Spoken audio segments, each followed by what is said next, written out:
This is SCP-5479, otherwise known as A Movie of You. Item number SCP-5479. Object Class Keter. Special Containment Procedures. No researcher having had contact with the Ethics Committee or having been amnesticized within the last week may have any contact with SCP-5479. Metatron.aic is to monitor all film festivals in North America for any mention of GOI 5889. If GOI 5889 is confirmed to be participating in any film festivals, past, present, or future, MTF Gamma 5 Red Herrings is to be mobilized to begin cleanup and cover story operations. Update. After deliberation between 053 and the Ethics Committee, SCP-5479 has been transferred to Site 43, as the facility is better suited for the storage and study of the anomaly. Description: SCP-5479 designates an anomalous film produced and distributed by GOI 5889, Vikander Need Technical Media, entitled A Movie of You. This film depicts events in the past week of the viewer's life as if a camera crew had followed the subject. The film is edited and directed to a level of quality usually reserved for professional documentary films. Additionally, SCP-5479 features narration from a male individual showing 95% match with the vocal patterns of actor Jeff Bridges. Footnotes: Foundation agents have confirmed that Mr. Bridges has no knowledge of this anomaly. Discovery: on the 17th of June 2011, Foundation agents embedded in the Georgia State Police were notified of a panic at the first annual Shiloh Film Festival. SCP-5479 had premiered at the festival earlier that evening, and individuals who had seen this film were being treated for acute dissociative states and post-traumatic symptoms. Several of the individuals had been hurt in the ensuing panic, but none of the injuries were life-threatening. MTF Gamma 5 were mobilized to take statements and administer amnesticization to those who had viewed the film. Festival records were altered, and Foundation personnel retrieved all promotional materials and the film itself. No Vikander Need representatives were present at the showing. When interviewed, the managers of the festival were unaware the film had been added to the roster. They had had no idea the film had received the festival's official selection before the deliberations had even occurred. Level 5 clearance required. Welcome, 053. The following is a series of excerpts from SCP-5479, transcribed by Dr. Redacted, before her amnesticization. For a full record of the 123-minute film, please contact Mariah Jones of the RAISA. Title card: A Movie of You, starring Redacted. Researcher pauses the playback. Researcher B: That's bizarre. That's my name. Researcher B dials up the site director on the landline within the testing chamber. Director: Hi, this is B. In Memetics. I'm reviewing the new film Anomaly. That's right, SCP-5479. Well, the thing is, the title card says it's starring me. I don't under... Researcher stops speaking for several minutes. Okay, I'll do my best. Researcher hangs up the phone and restarts the film. Black screen, then white letters overlay. Monday, June 18th, 2011. Film cuts to D-Class Wing Alpha at Site 19. Researcher B waits at the checkpoint, looking at her tablet. Jeff Bridges begins his voiceover.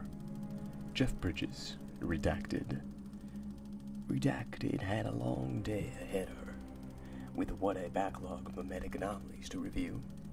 But first, she's picking up a test subject, a cozy living arrangement, ain't it? Camera swings up to look down one of the two walkways adjacent to the D-Class residential units. Security personnel.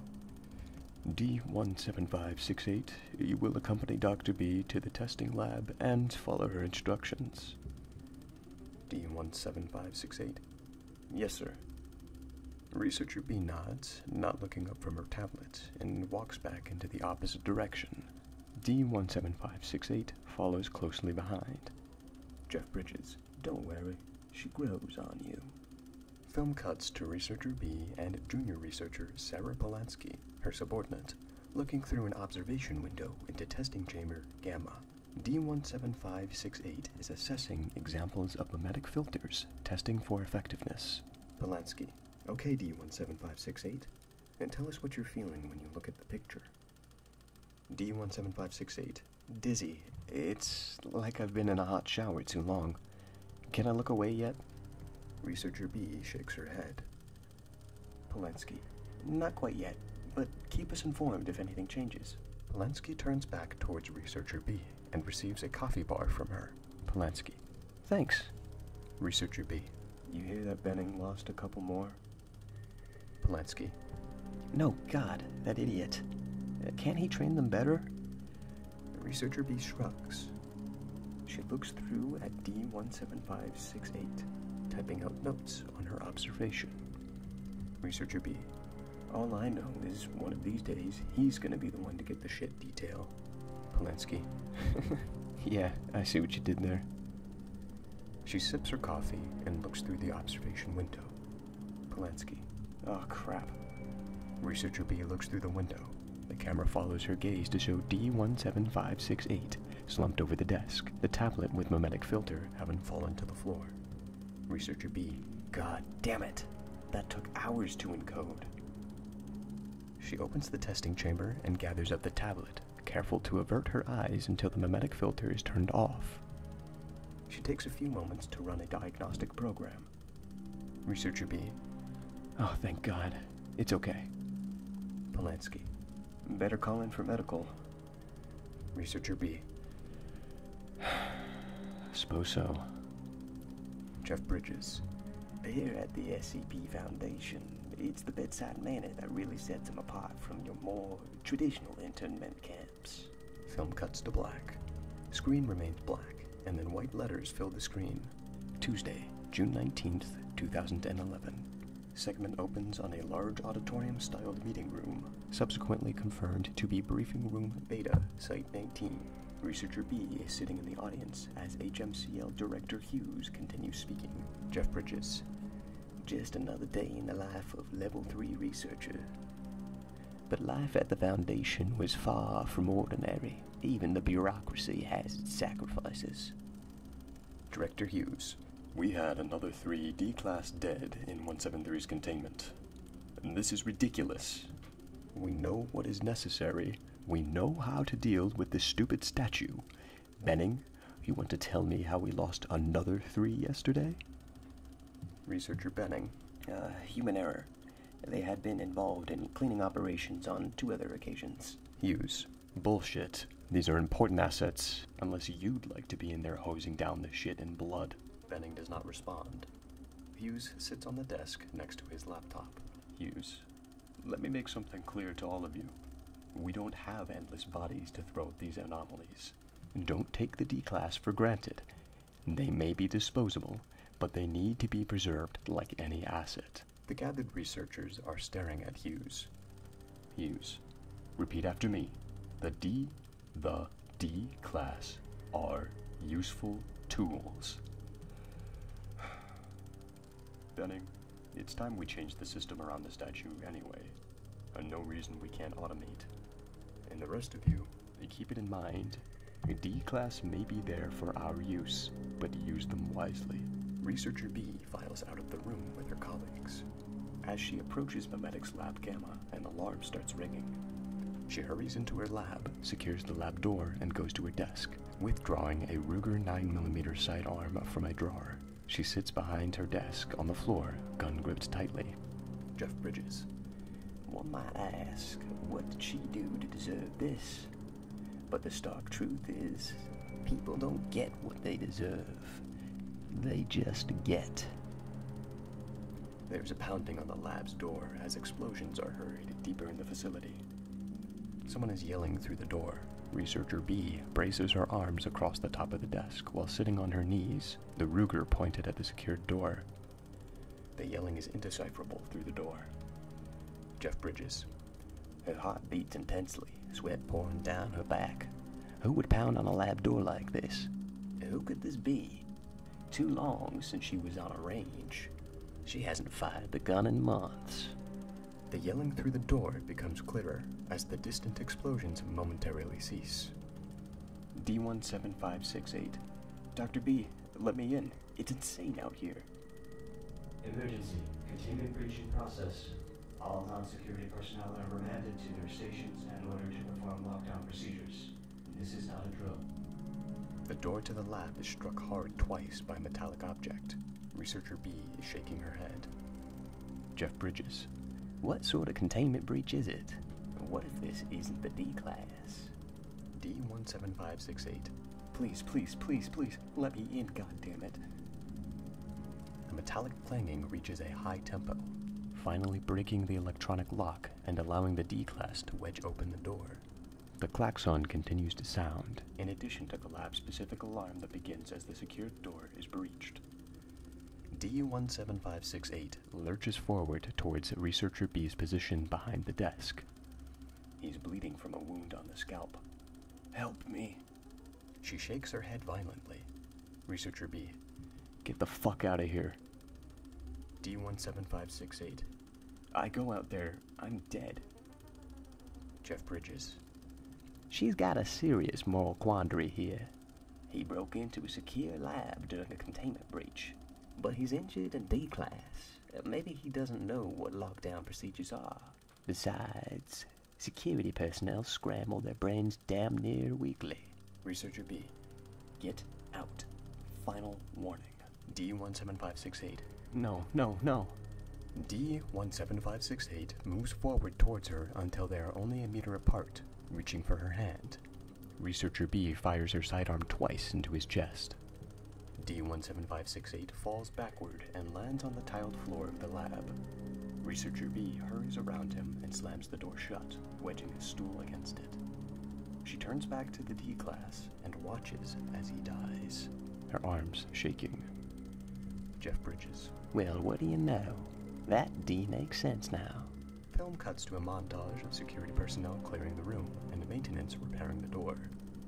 Researcher B stands near her station, the firearm on the desk in front of her. She does not look at it or the body. Cut to a small hearing with members of the ethics committee. Researcher B standing silently in front of the two seated committee members. Ethics Committee Member 1. Given the situation, we think you performed admirably. Your primary concern was the safety of yourself and the security of the lab that is your station. This is all in accordance with protocol when a containment breach or other emergency takes place. Ethics Committee Member Number 2. We've all been in containment breaches before. We know how terrifying it can be. But it has been confirmed that D17568 had not been affected by the containment breach, the nature of which we will not be discussing today. Researcher B grips her hands tightly in front of her. There's a fine tremor in her arms. Jeff Bridges. Uh-oh. Looks like she's in for it now. But ultimately, you had no way of knowing whether D-Class 17568 was affected. Or, in fact, what sort of anomaly had broken containment. You have testified that you were in fear for your life and the security of your station, and the surveillance footage bears this out. Thus, despite the tragedy of D17568's demise, it is the decision of this body that it was a result of his own actions. Researcher B, we find you not guilty of professional negligence, and therefore not culpable for the death of D17568. Do you have any questions? Researcher B, I killed a man. There's no consequences for that? In this situation, no. We could refer you to some security-cleared therapy, but honestly, it might be easier for everyone involved if you were amnesticized. Do you have any problem with that? Researcher B shakes her head. Medical personnel come into the room and administer amnestics to Researcher B. The camera fades to black. Jeff Bridges. All's well that ends well, I always say. Lesson learned.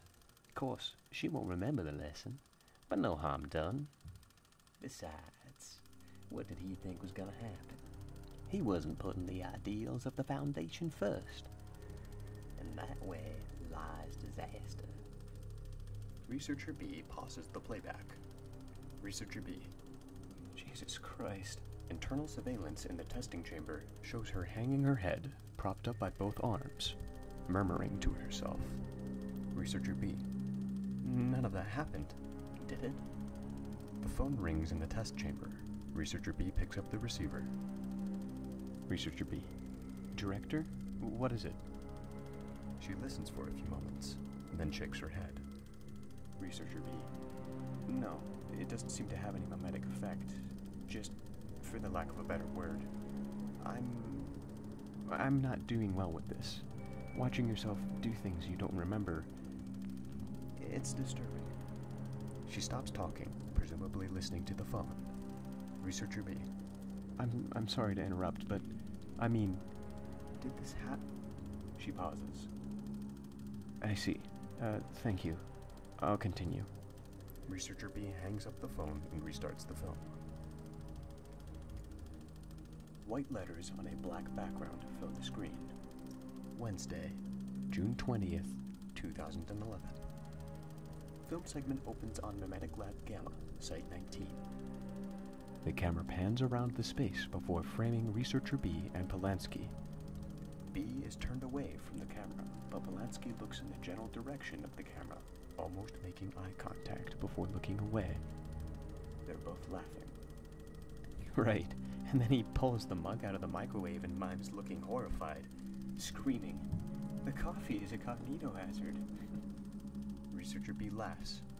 Researcher B. Kurt is such a goddamn goof. Polanski. So, where were you yesterday? Researcher B turns to look at Polanski. Researcher B. What do you mean? Polanski. You weren't in your lab in the morning, and you weren't at lunch when the alarm sounded, and we were locked down. Researcher B. Oh, yesterday I had a meeting with the HMCL committee, and then I took the rest of the day to run some errands. Polanski. Huh? Well, did you hear what happened? Researcher B shakes her head while bending over to examine something at her station. Polanski. There was a containment breach. I'm not sure what kind, but a D-class died right there in the lab. Researcher B. Jesus, really? Polanski. Mm-hmm. Must have gotten caught up in the breach somehow. It was actually one we'd worked with a few times. D17568. Researcher B shrugs. I have the damnedest time remembering their numbers. Jeff Bridges. I'm just doing a voiceover, but if I was on screen, I'd be giving the camera some serious side-eye right now. End log. Footnotes. Researcher B ceased playback at this point. No further transcripts are included in the file. Closing statement. 15 minutes after the end of the log, Researcher B appeared at Director Moose's office to discuss the content of SCP-5479. The director saw Researcher B immediately. The contents of that discussion are not part of this record, but Director Moose noted that Researcher B was irrational and frantic about her viewing of the anomaly. After several minutes, security was called, and Researcher B was taken away.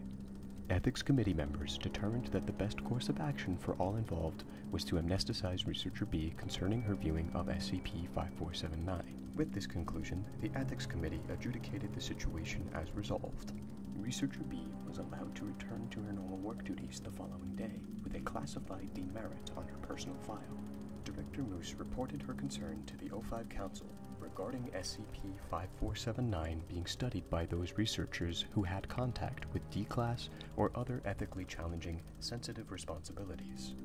The special containment procedures were amended accordingly, such that the anomaly would be transferred to a site without D-Class in order to avoid such complications in the future.